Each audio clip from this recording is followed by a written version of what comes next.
ചേട്ടാ പോലെ ഞങ്ങളോട് ഉണ്ട്.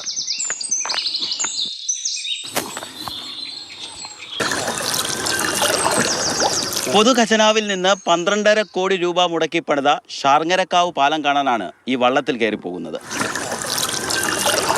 ചെങ്ങന്നൂർ നിയമസഭാ മണ്ഡലത്തിലെ ഷാർങ്ങക്കാവിനെയും മാവേലിക്കര നിയമസഭാ മണ്ഡലത്തിലെ ആറ്റുവയെയും ബന്ധിപ്പിക്കുന്നതാണ് അച്ചൻകോവിലാറിന് കുറുകെയുള്ള പാലം. പഴയ ചെറിയ പാലം 2018 പ്രളയത്തിൽ ഒലിച്ചുപോയതിനെ തുടർന്നാണ് 4 വർഷം മുൻപ് പുതിയതിൻ്റെ ജോലികൾ ആരംഭിച്ചത്. നിർമ്മാണം പൂർത്തിയായി 2 വർഷം കഴിഞ്ഞിട്ടും ഈ പാലം ഇങ്ങനെ വെറുതെ കിടക്കുകയാണ്. നമ്മളുടെ കഴിഞ്ഞ വിഷുവിന് മുമ്പ് പാലത്തിൻ്റെ പണി പൂർത്തീകരിച്ച ആൾക്കാരെ വിടാമെന്നുള്ളതായിരുന്നു മന്ത്രി സൂചിപ്പിച്ചിരുന്നത്. അത് കഴിഞ്ഞ വർഷം നടന്നില്ല. അപ്പോൾ ഈ വർഷവും വിഷുവിന് മുമ്പ് അതിൻ്റെ അപ്രോച്ച് റോഡിൻ്റെ അടക്കം പണി കഴിയും പൂർത്തീകരിക്കും എന്നൊക്കെ പറഞ്ഞുവെങ്കിലും ഇപ്പോഴും അതിൻ്റെ പണി കഴിയാത്ത ഒരു ഘട്ടത്തിലാണ് നിൽക്കുന്നത്. ഏതാണ്ട് 12.5 കോടി രൂപയായിരുന്നു ആദ്യം അനുവദിച്ചിരുന്നത്.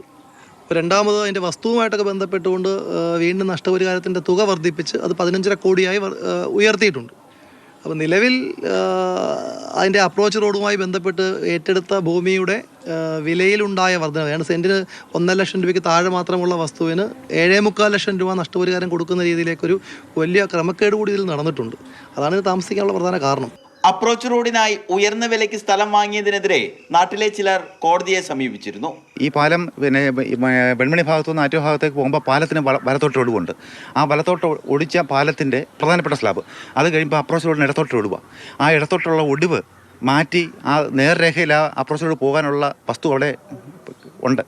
അത് ഒഴിവാക്കിയിട്ടാണ് ഈ ഇടത്തോട്ടുള്ള ഒടിവുണ്ടാക്കിയിരിക്കുന്നത്. അത് നേരത്തെ അവിടെ ഉള്ള വീടുകൾക്ക് ഭീഷണിയാണെന്ന് ഇതിൻ്റെ സാമൂഹികാഘാത പഠന റിപ്പോർട്ടിലും അതിന്മേലുള്ള വിദഗ്ധ സമിതി റിപ്പോർട്ടിലും പറഞ്ഞിട്ടുള്ളത്. ഇത് വരുന്നവർക്ക് കാണാനുള്ള ഒരു കാഴ്ച തന്നെ അഴിമതിയായ രീതിയിൽ തന്നെയാണ് ഇത് ചെയ്തിട്ടേക്കുന്നത്. കാരണം ഈ വളം വടക്കേ സൈഡിൽ ഇഷ്ടം പോലെ സ്ഥലം തെക്കേ സൈഡിലും ഉണ്ട്. അതുപോലെ തന്നെ ഇത് വരുന്ന എഞ്ചിനീയർമാരുടെ കണക്കനുസരിച്ച് അവർ പണിഞ്ഞേക്കുന്നത്. പാലം ഞങ്ങൾക്ക് ഗുണമാണ്, പക്ഷേ ഈ റോഡ് അവർ കാണിച്ചേക്കുന്ന അഴിമതിയുടെ രീതിയില്ല. റോഡ് ഇങ്ങനല്ല പോകേണ്ടത്. ഈ റോഡിൻ്റെ ഒരു പ്രശ്നമേ ഉള്ളൂ.